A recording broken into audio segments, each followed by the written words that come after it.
ओम श्री चंडिकाय नमः। आप सभी को नवरात्रि की बहुत बहुत हार्दिक शुभकामनाएं। माँ भगवती आप सभी पर सदा सर्वदा अपनी कृपा बनाए रखें। आज आप सुनने जा रहे हैं दुर्गा सप्तमी का चौथा अध्याय और साथ ही माँ के तीसरे नवरात्रा माँ चंद्रघंटा की कथा आरती व क्षमा याचना भी आपको हमारे चैनल पर सुनने के लिए मिलेगी। और अब सुनते हैं दुर्गा सप्तशती का चौथा अध्याय। इंद्र आदि देवताओं द्वारा देवी की स्तुति किए जाने पर महर्षि मेधा बोले, देवी ने जब पराक्रमी दुरात्मक महिषासुर को मार गिराया और असुरों की सेना को मार दिया, तब इंद्र आदि समस्त देवता अपने सिर तथा शरीर को झुकाकर देवी की स्तुति करने लगी। जिस देवी ने अपनी शक्ति से यह जगत व्याप्त किया है और संपूर्ण देवताओं तथा महर्षियों का पूजनीय है, उन अंबिका को हम भक्तिपूर्वक नमस्कार करते हैं। वे हम सबका कल्याण करे। जिस अतुल्य प्रभाव और बल का वर्णन भगवान शंकर, विष्णु और ब्रह्मा जी नहीं कर सके, वही चंडिका देवी इस संपूर्ण जगत का पालन करे और अशुभ भय का नाश करे। पुण्य आत्माओं के घरों में आप स्वयं लक्ष्मी रूप हो और पापियों के घरों में आप अलक्ष्मी दरिद्रता रूप हो। शुद्ध अंतःकरण वाले मनुष्य को श्रद्धा रूप और सत्कुल में उत्पन्न होने वालों के लिए आप लज्जा रूप होकर उनके घरों में निवास करती हो। हम उस दुर्गा भगवती को नमस्कार करते हैं। हे देवी, इस विश्व का पालन करो। हे देवी, हम आपके अचैतन्य रूप का, चरित्रों का किस प्रकार वर्णन करें। असुरों का नाश करने वाली भारी पराक्रम तथा समस्त देवताओं और दैत्यों के विषय में जो आपके पवित्र चरित्र हैं, उनको हम किस प्रकार से वर्णन करें। हे देवी, चित्रगुणात्मिका होने पर भी आप संपूर्ण जगत की उत्पत्ति का कारण हो। हे देवी, भगवान विष्णु, शंकर आदि किसी भी देवता ने आपको पार नहीं पाया। आप सबका आश्रय हो। यह संपूर्ण जगत का ही अंश रूप है, क्योंकि आप सबकी आदिभूत प्राकृति हो। हे देवी, आपके जिस नाम के उच्चारण से संपूर्ण यज्ञों में सब देवता हवि से तृप्ति लाभ करते हैं, वह स्वाहा आप ही हो। इसके अतिरिक्त आप पितरों की तृप्ति का कारण भी हो, इसलिए सब आपको क्षुधा कहते हैं। हे देवी, यह विद्या जो मोक्ष देने वाली है, जो अचैतन्य महाज्ञान स्वरूपा है, तत्वों को सार को वश करने वाली है, संपूर्ण दोषों को दूर करने वाली है, मोक्ष की इच्छा पाने वाली, दोष रहित ऋग्वेद तथा यजुर्वेद की एवं उद्गीत और सुंदर पाठों के सामवेद की आश्रय रूपा हो। आप भगवती हो। इस विश्व की उत्पत्ति एवं पालना के लिए आप वार्ता, खेती तथा आजीविका के रूप में प्रकट हुई हो। आप संपूर्ण संसार की पीड़ा हरने वाली हो। हे देवी, जिससे सारे शास्त्रों को जाना जाता है, वह मेधा शक्ति आप ही हो और दुर्गम भव सागर से पार कराने वाली नौका भी आप ही हो।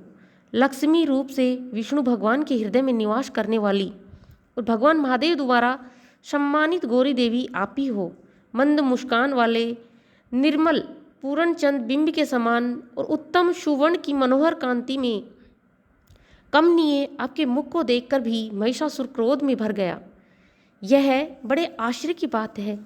हे देवी, आप यही मुख कुछ क्रोध से भर गया तो उदय काल के चंद्रमा की भांति लाल हो गया और तनी हुई बोहों के कारण विकराल रूप हो गया। उसे देखकर भी महिषासुर के शीघ्र प्राण नहीं निकल गए। यह बड़े आश्चर्य की बात है। आपके कुपित मुख के दर्शन करके भला कौन जीवित रह सकता है। हे देवी, आप हमारे कल्याण के लिए प्रसन्न हो जाओ।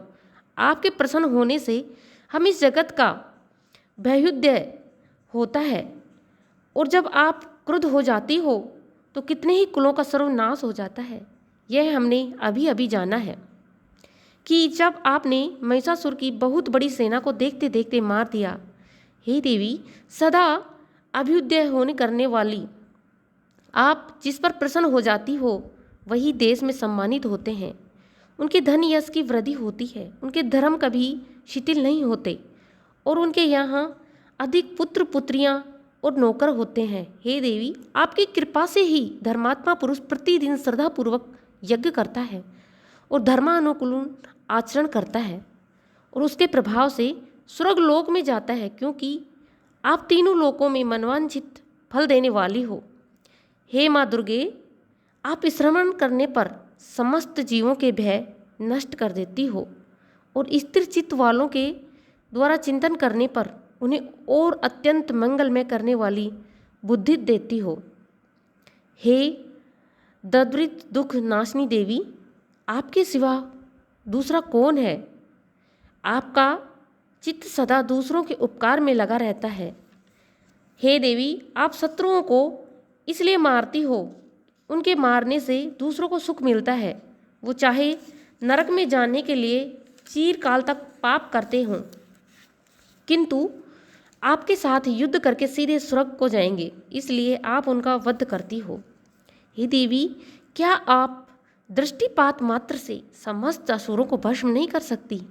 अवश्य ही कर सकती हो, किंतु आपका शत्रुओं को शास्त्रों के द्वारा मारना इसलिए है कि शास्त्रों के द्वारा मारकर वे स्वर्ग को जाएं।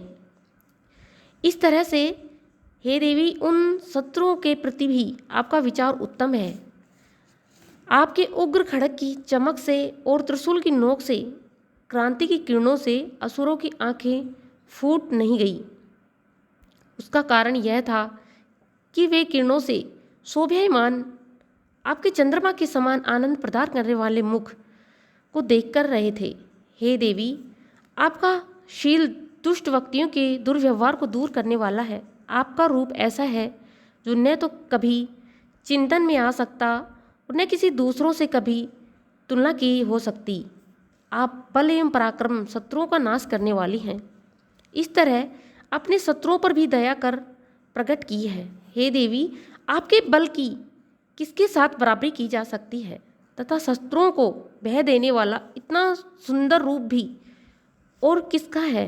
हृदय में कृपा और युद्ध में निष्ठुरता, ये दोनों बातें तीनों लोकों में केवल आप ही देखने में आई हैं। हे माते, युद्ध भूमि में शत्रुओं को मारकर आपने उन्हें स्वर्गलोक में पहुंचाया है। इस तरह तीनों लोकों की आपने रक्षा की है। उन उन्मत्त असुरों से जो हमें भय होता है, उसको भी आपने दूर किया है। आपको हमारा बार बार नमस्कार है। हे देवी, आप शूल तथा खड़ग से हमारी रक्षा करो तथा घंटे की ध्वनि और धनुष की टंकार से हमारी रक्षा करो। हे चंडिके, आप अपने शूल को घुमाकर पूर्व पश्चिम उत्तर दक्षिण दिशा में हमारी रक्षा करो। तीनों लोकों में जो आपके सौम्य रूप हैं तथा उग्र रूप हैं, उन सभी रूपों से हमारी रक्षा करो। इस पृथ्वी की रक्षा करो।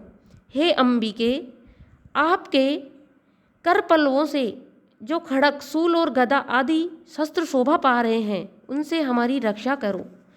महर्षि बोले, इस प्रकार जब सब देवताओं ने जगत माता भवानी की स्तुति की और नंदन वन के पुष्पों तथा गंध अनुलेपों द्वारा उनका पूजन किया और फिर सबने मिलकर जब सुगंधित व दिव्य पुष्पों द्वारा उनसे सुगंधित निवेदन किया, तब देवी ने प्रसन्न होकर कहा, हे देवताओं, आप सब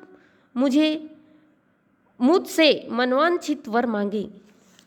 देवता कहने लगे, हे भगवती, आपने हमारा सब कार्य कर दिया, अब हमारे लिए कुछ भी मांगना शेष नहीं रहा, क्योंकि आपने हमारे शत्रु महिषासुर को मार डाला है। हे माहेश्वरी, आप इस पर भी यदि हमें कोई वर देना चाहती हैं तो बस इतना ही वर दो कि जब जब हम आपका स्मरण करें तब तब आप हमारी विपत्तियों का हरण करने के लिए हमें दर्शन दे दिया करें।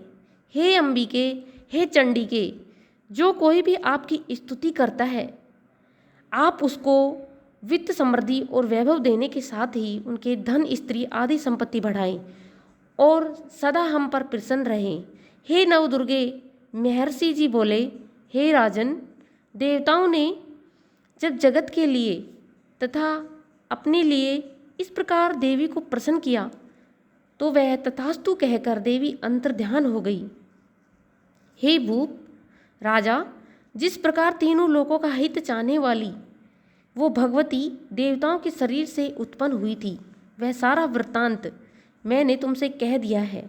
इसके पश्चात दुष्ट असुरों तथा शुभ अशुभ का वध करने और सब लोगों की रक्षा करने के लिए जिस प्रकार गौरी देवी के शरीर से उत्पन्न हुई थी, वह सारा वृत्तांत मैं यथावत वर्णन करता हूँ।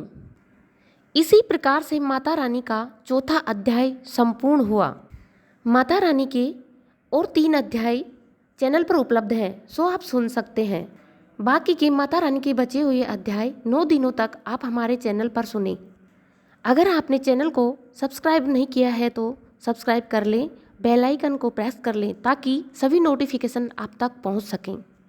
प्रेम से बोलो जय माता दी।